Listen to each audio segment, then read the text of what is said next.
দর্শক, নবম পে স্কেলের গেজেটের দাবিতে যমুনার সামনে বিক্ষোভ করছে সরকারি কর্মচারীরা। সেখানে রয়েছেন আমাদের সহকর্মী পার্থ সঞ্জয়, আমরা যুক্ত হচ্ছি তার সাথে।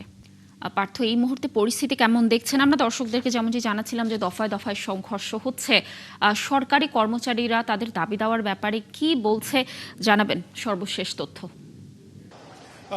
লাবণী, এই মুহূর্তে পরিস্থিতি এখনো অস্বাভাবিক এবং যদিও এই মুহূর্তে সরকারি কর্মচারী যেই কর্তৃপক্ষ তারা এই মুহূর্তে ইন্টারকন্টিনেন্টাল মোড়ে অবস্থান করে নেই, কিন্তু তারা বিভিন্নভাবে ছত্রভঙ্গ হয়েছে। কিন্তু আমরা দেখতে পাচ্ছি যে হয়তো তারা নানাভাবে জড়ো হওয়ার চেষ্টা করছেন। পরিবাগের মোড়টা একটু দেখানোর চেষ্টা করি। এই পরিবাগের মোড় দেখতে পাচ্ছেন, এখানে তারা জটলা হচ্ছেন এবং এই জটলা হচ্ছেন এবং তারা আস্তে আস্তে, আমরা যতটুকু খবর পেয়েছি বা আমরা জানতে পেরেছি যে নামাজের পরে তারা আবারও অগ্রসর হওয়ার তারা চিন্তা করছেন। এবং যদিও এই মুহূর্তে রাস্তায় আসলে গাড়ি চলাচল শুরু হয়ে গেছে এবং সেই গাড়ি চলাচল শুরুর মধ্যেই আমরা দেখতে পাচ্ছি পরিবাগের রাস্তার মুখে তারা বিভিন্ন এবং হাসপাতালগুলোতে তারা অবস্থান নিয়েছেন এবং আমরা একটু শুনতে চাই ওরা কথা বলছেন। তারা কয়েকজন আহত আছেন, আমরা একটু দেখাতে চাই এবং সেই আমরা সরাসরি রয়েছি।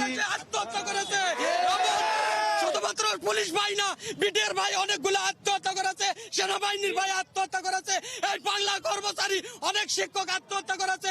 আর কত আত্মহত্যা করব? আমার বুকে দেখেন, আমার বুকে লেগে আমি কিভাবে আহত হয়েছে। যে গুলি চালাচ্ছে তারও আন্দোলন ছিল, এই আন্দোলন। কারণ এবং একই রকম ভাবে তারা অনেক এবং আমরা যদি দেখাতে পারি যে সাধারণ মানুষ, আপনারা আমাকে বলেন যে এখন তো ছত্রভঙ্গ অবস্থায় আছেন আপনারা, আপনাদের পরবর্তী পরিকল্পনা কি? আমরা শহীদ মিনারে যাচ্ছি, আমাদের শহীদ মিনার সব নেতাকর্মী আছে, অনেক নেতাকর্মী অসুস্থ হয়ে গেছে, অনেক নেতাকর্মী আহত আছে, 30 জনের উপরে আহত হয়েছে। এখন আমরা শহীদ মিনার যাবো, তারপরে কর্মসূচি আমাদের কি আসে এটা আমরা তারা বলছেন।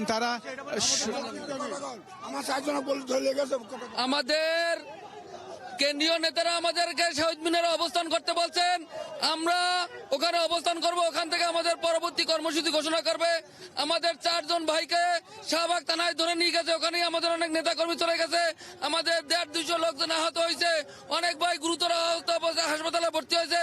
আমাদের অনেক ভাই এখানে আমরা মায়ের খেয়েছি, পুলিশের লাঠি পিঠা খেয়েছি, কাঁদানি গ্যাস খেয়েছে।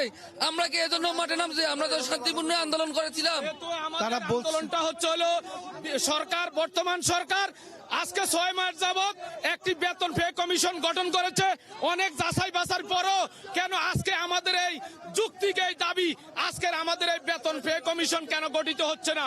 কি আমলাতান্ত্রিক জটিলতা কেন আজকের এই গরিব দুঃখী মানুষের জন্য অবহেলিত হচ্ছে? এটা আমরা বিচার চাই। দেখতে পাচ্ছি বিপরীতে আসলে রাস্তা অনেকটাই ফাঁকা করে দেওয়া হয়েছে এবং এখানে গাড়ি চলাচল শুরু হয়ে গেছে এবং সেই গাড়ি চলাচলের মধ্যে আমরা তারা যেমন বলছিলেন যে শহীদ মিনারে তারা আবার অবস্থান নেবেন এবং সেখান থেকে পরবর্তী কর্মসূচি জানাবেন। কিন্তু বিপরীতে আমরা দেখতে পাচ্ছি যে ইনকিলাব মঞ্চ তারা এখানে অবস্থান নিয়েছেন। তারা যখন সরকারি কর্মচারীদের উপর বিক্ষোভ হামলা হচ্ছিল তখন তারা এখানে না থাকলেও এই মুহূর্তে তারা এই যে হাদি হত্যার বিচারের দাবিতে তারা আসলে এই ইনকিলাব মঞ্চ অবস্থান নিয়েছেন এখন ইন্টারকন্টিনেন্টাল মোড়ে এবং সেখানে তারা নামাজ পড়েছেন। নামাজ পড়ার পরপরই তারা এখানে অবস্থান নিয়েছেন এবং তাদের এই অবস্থান কর্মসূচি ব্যারিকেড দিয়ে ঘিরে রাখা হয়েছে ইন্টারকন্টিনেন্টাল মোড়ে এবং তার অপর প্রান্তে পুলিশের অবস্থান আছে এবং পুলিশের জলকামানবাহী গাড়ি সহ পুলিশের নানা বাহন এখানে অবস্থান আছেন। লাবণী, পার্থ, ধন্যবাদ আমাদের সাথে যুক্ত থাকার জন্য। আপনি থাকুন সেখানে, নিশ্চয়ই আমরা আবারও আপনার সাথে যুক্ত হব এবং আপনি যেই প্রান্তে রয়েছেন সেখানকার তথ্য দর্শকদেরকে জানানোর চেষ্টা করব।